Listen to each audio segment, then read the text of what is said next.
Cinema के इतिहास की सबसे डरावनी फिल्मों का अगर जिक्र हो तो एक नाम तुरंत दिमाग में आता है। अक्सर हमें लगता है कि पर्दे पर देखने वाला खौफ महज एक गढ़ी हुई कहानी है ना? लेकिन क्या हो अगर वो खौफ सच में किसी के साथ घटा हो? आज के इस विश्लेषण में हम ठीक इसी बात की गहराई में जाएंगे। हम उन दस्तावेजों और सबूतों को खंगालेंगे जो इस बात की गवाही देते हैं कि अंधेरे में वाकई कुछ तो ऐसा है जिसे हम पूरी तरह से समझ नहीं सकते।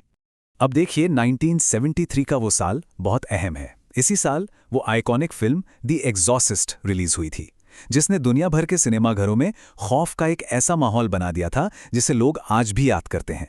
लेकिन यहाँ कैच ये है कि इस फिल्म की कहानी किसी लेखक के दिमाग की उपज नहीं थी। ये एक बिल्कुल सच्चे और डॉक्यूमेंटेड मामले पर आधारित थी, एक ऐसा मामला जिसने उस वक्त साइंस और धर्म दोनों को अंदर तक झकझोर कर रख दिया था। लेकिन इस पूरी खौफनाक दास्तान की असल शुरुआत होती है एक नंबर से, 14। और ये कोई रैंडम नंबर नहीं है। 1949 में अमेरिका के मैरीलैंड में जो रोंगटे खड़े कर देने वाली घटना घटी, उसके बिल्कुल केंद्र में था 14 साल का एक बच्चा, जिसे हम इस कहानी में रॉबी के नाम से जानेंगे। रॉबी उस वक्त बेहद कमजोर और दुखी था, क्योंकि उसने हाल ही में अपने माता पिता को खो दिया था और वो एक बहुत गहरे सदमे से गुजर रहा था। अब माता पिता के गुजरने के बाद रॉबी अपनी आंट हैरियट और उनके परिवार के साथ रहने लगा था। आंट हैरियट वैसे पैरानॉर्मल और डार्क स्टडीज की प्रोफेसर थीं, और वो अक्सर उन लोगों की मदद किया करती थीं जिन्होंने अपने किसी करीबी को खो दिया हो। रॉबी अपने माता पिता से बात करने के लिए तड़प रहा था, और उसकी इसी बेचैनी को देखकर हैरियट ने उसे एक ओइजा बोर्ड लाकर दिया। जाहिर है ये कोई साधारण खिलौना नहीं था, बल्कि दूसरी दुनिया की आत्माओं से संपर्क साधने का एक जरिया था। और इसके बाद चीजें कितनी तेजी से बिगड़ी, इसका अंदाजा आप इस टाइमलाइन से लगाइए। पहले ही हफ्ते में आंट हैरियट की अचानक मौत हो जाती है। रॉबी के लिए ये एक और बहुत बड़ा सदमा था। दूसरे हफ्ते तक आते आते वो इस बोर्ड का पागलों की तरह लगभग एक जुनून के साथ इस्तेमाल करने लगा, ताकि बस एक बार अपनी आंट को वापस बुला सके। तीसरे हफ्ते में हालात और डरावने हो गए। घर की दीवारों से खरोचने की आवाजें, औरतों के रोने और जोर जोर से हंसने की आवाजें आने लगी। और फिर चौथा हफ्ता आते आते ये खौफ सीधा रॉबी के शरीर तक पहुंच गया। अगर हम उस वक्त रॉबी के बर्ताव को देखें तो एक बहुत ही अजीब और डरावना कॉन्ट्रास्ट नजर आता है। जो मासूम दुखी बच्चा कल तक बस अपनों से जुड़ने के लिए बेताब था, वो अचानक से चिड़चिड़ा और बेहद गुस्सैल हो गया। ये बदलाव तब अपनी चरम सीमा पर पहुंच गया जब परिवार के एक बुजुर्ग सदस्य ने रॉबी को देखा और वो सन्न रह गए। उसका पूरा शरीर उन रहस्यमयी खरोचों से ढका हुआ था जिनका कोई लॉजिकल एक्सप्लेनेशन था ही नहीं। खौफ की रात, या कह लीजिए वो रात जब साया हकीकत बन गया। अब हम इस घटना के उस सटीक मोड़ पर आ गए हैं जहां दिमाग का डर असल जिंदगी के खौफ में बदल गया। जरा उस शाम की सिचुएशन की कल्पना कीजिए। घर में बिल्कुल सन्नाटा है और वो 14 साल का बच्चा एकदम अकेला है। वो एक खाली घर में अपने उइजा बोर्ड के साथ बैठा हुआ अपनी मृत आंट को पुकारने की कोशिश कर रहा है। उसकी वो भेद्यता, वो अकेलापन, मानो उसी का इंतजार कोई अनजानी शक्ति कर रही थी। और फिर एकदम से शुरुआत होती है। अचानक पूरे घर के दरवाजों और खिड़कियों पर एक साथ 3 बार दस्तक होने लगी। खटाखट खटाखट खटाखट। फिर कुछ सेकंड का सन्नाटा और फिर वही 3 दस्तक। इसके तुरंत बाद कमरे की सारी बत्तियां बहुत तेजी से जलने बुझने लगीं। रॉबी बुरी तरह घबरा गया और तभी उसने देखा कि कमरे में 2 बहुत ही काले साए बड़े तेजी से चारों तरफ चक्कर काट रहे हैं। दहशत अब अपने चरम पर थी। उस खौफ के मारे रॉबी अपनी जान बचाकर अपनी आंट के बेडरूम की तरफ भागा। उसे लगा कि शायद वहां उसे थोड़ी शांति मिले। वहां पहुंचते ही उसने देखा कि बिस्तर पर एक आकृति बैठी है जिसके बाल बिखरे हुए हैं और वो उन्हें संवार रही है। रॉबी को एक पल के लिए लगा कि शायद वो उसकी आंट हैरियट हैं। उसने हिम्मत करके उन्हें आवाज दी, लेकिन वहां से कोई जवाब नहीं आया। और फिर आता है इस पूरी रात का सबसे खौफनाक पल।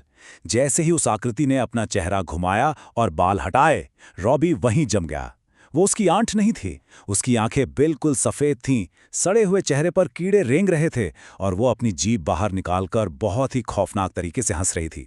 रॉबी जैसे ही कमरे से भागने के लिए मुड़ा, उसने देखा कि एक भयानक सा शैतान जिसकी लाल आंखें और लंबे दांत थे, उसने रास्ता रोक रखा था। और ठीक उसी पल कमरे का दरवाजा अपने आप लॉक हो गया। जब परिवार वाले घर लौटे और उन्होंने घबराहट में दरवाजा तोड़ा, तो अंदर का नजारा किसी भी बुरे सपने से कहीं ज्यादा डरावना था। रॉबी एक मरी हुई बिल्ली का कच्चा मांस नोच कर खा रहा था। जब उसकी नज़र परिवार पर पड़ी तो वो किसी जंगली जानवर की तरह उन पर झपटा और एक बेहद भारी, अजीब सी गहरी आवाज़ में उन पर चीखने लगा। ये वो आवाज़ थी ही नहीं जो एक 14 साल के बच्चे की हो सकती है। और चीखते चीखते वो अचानक गहरी बेहोशी में जमीन पर गिर पड़ा। दखलंदाजी, पवित्र जल और नर्क की आग। इसके बाद रॉबी की हालत दिन ब दिन और खराब होती गई। जब बहुत सारे डॉक्टर और मनोचिकित्सक उसकी इस हालत की कोई मेडिकल वजह नहीं ढूंढ पाए तो मजबूरन परिवार ने 2 पादरियों को बुलाया। और सच कहूं तो असल जंग की शुरुआत यहीं से हुई। जैसे ही पादरियों ने उस घर में कदम रखा, रॉबी पागलों की तरह चिल्लाने लगा। सुरक्षा के लिए परिवार ने उसे बिस्तर से बांध दिया, लेकिन पादरियों ने जैसे ही उस पर पवित्र जल की कुछ बूंदें डालीं, रिएक्शन इतना इंस्टेंट और भयानक था कि रूह कांप जाए। उसी सेकंड रॉबी की आंखें पूरी तरह सफ़ेद हो गईं। उसका चेहरा एकदम शैतानी लगने लगा। आसपास का भारी फर्नीचर अपने आप हिलने लगा और वो जोर-जोर से हंसते हुए ईश्वर का अपमान करने लगा। ये साफ था कि अब लड़ाई एक अदृश्य और बेहद शक्तिशाली ताकत से थी। अनुष्ठान जैसे जैसे आगे बढ़ा, वो साया और भी ज्यादा हिंसक होता गया। पादरी अपने पवित्र मंत्र पढ़ते जा रहे थे और रॉबी शारीरिक दर्द से चीख रहा था। अचानक ही, बिना किसी के छुए, रॉबी के कपड़े फटने लगे। उसकी स्किन पर अपने आप खून के गहरे निशान बनने लगे। और फिर एक ऐसा नज़ारा सामने आया जिसने पादरियों को भी खौफ में डाल दिया। वो भारी भरकम लकड़ी का बिस्तर जिस पर रॉबी बंधा था, वो हवा में तैरने लगा। स्थिति हाथ से निकलती देख पादरियों को अनुष्ठान वहीं रोकना पड़ा। और इसी भयानक अफरा तफरी के बीच एक बहुत ही डरावनी डिटेल सामने आई। रॉबी की छाती पर जो खूनी निशान उभर रहे थे, उन्होंने एक बहुत बड़े एक्स का आकार ले लिया था। जब पादरियों ने परिवार को इस एक्स का असली मतलब समझाया तो सबके पैरों तले जमीन खिसक गई। लैटिन भाषा में एक्स का मतलब होता है 10। इसका सीधा और डरावना सा मतलब ये था कि रॉबी के शरीर पर कोई एक नहीं बल्कि 10 भयानक शैतानी आत्माओं का कब्जा था। ये महज कोई भटकती आत्मा का मामला नहीं था, ये पूरी की पूरी एक शैतानी फौज का हमला था। अंतिम शुद्धि, छत पर लटका साया।